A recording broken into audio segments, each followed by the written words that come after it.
Les queremos compartir la sala de clases que soñamos, pero analizada desde las conductas de las emociones. Ya, queremos aclarar que nosotros no somos ninguno experto, esto solo lo hemos aprendido por medio de hacer clases.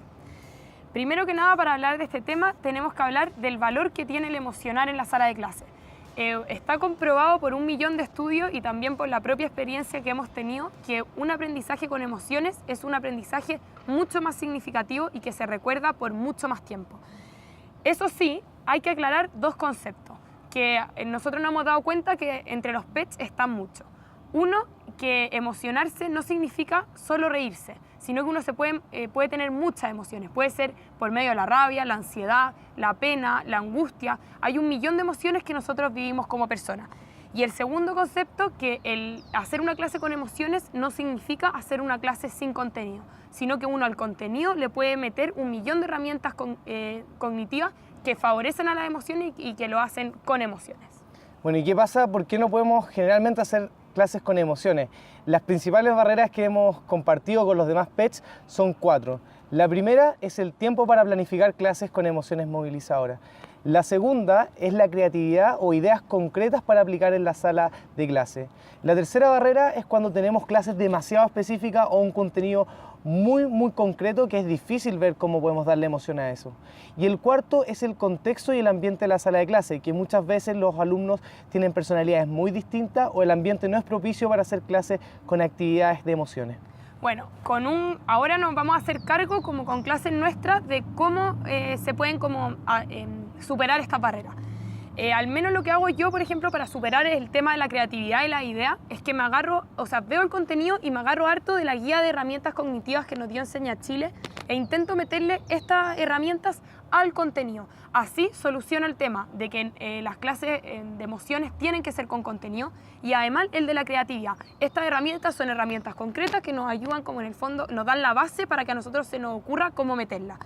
En segundo lugar, el tiempo. El tiempo yo lo planifico, no es que haga una clase como demasiado distinta todos los días, sino que le meto algunas de estas herramientas cada vez, cosa que en una clase normal como que hayan ciertos cambios, ciertas modificaciones que a los niños lo hagan emocionarse. La clase termina teniendo el mismo tiempo, a mí me implicó el mismo tiempo de planificación, solo que le incluí alguna de estas herramientas. Y en tercer lugar, la disciplina. ¿Qué es lo que pasa en una clase llena de emociones? Son los mismos niños que entre ellos mismos ayudan con la disciplina porque están entretenidos e involucrados con lo que está pasando adelante. Bueno, ¿y qué pasa con clases un poco más concretas o áreas como la matemática o la ciencia que es difícil ver cómo conectar esa emoción con una materia así?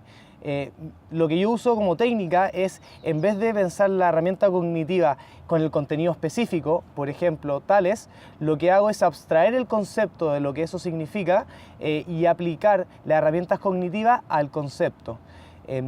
Y así también, la cuarta, que era el contexto y el ambiente, lo que hago es hacer uso de los datos y la información del contexto.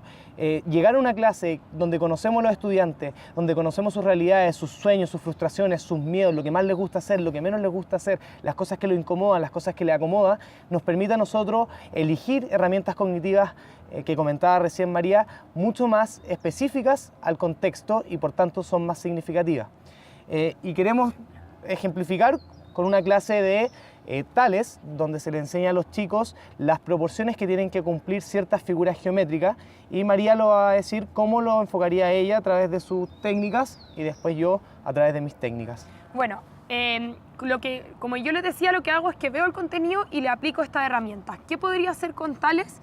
Si bien el teorema de Tales es una materia muy específica, uno puede, por ejemplo, agregarle la técnica de la humanización. ¿Quién es Tales? ¿Qué hizo Tales? ¿En qué contexto vivía Tales? Él era una persona que puede haber sido como muchos de nosotros. ¿Qué lo hizo a él inventar esta teoría que en el fondo seguimos usando tanto tiempo después? Ahí se está usando la humanización, la historia, en el fondo se están aplicando un montón de ideas, de herramientas cognitivas que al contenido lo hacen más emocionante a pesar de que para nosotros es muy específico. Yo, por ejemplo, lo que hago es abstraer ese concepto. Si Tales lo que hace es contar que no hay que juzgar las figuras geométricas por cómo se ven o los números que nos ponen, sino solamente por la proporción que tienen que cumplir, yo puedo extrapolar eso y decir, bueno, entonces en la vida diaria no deberíamos juzgar las cosas por cómo se ven, sino por lo que realmente son. Y eso significa no juzgar por las primeras impresiones o por la ropa que tenga una persona o por los prejuicios que tenga una persona sin antes conocerla. Entonces, pensándolo desde ese propósito, desde ese concepto un poco más abstracto, me permite a mí pensar las herramientas cognitivas de una forma mucho más simple. Lo importante es ver como qué herramientas son más afín a nuestra persona y a nuestra disciplina para que así se nos haga más fácil aplicarla en nuestro día a día. Bueno, eso fue. Espero que le haya servido. Muchas gracias.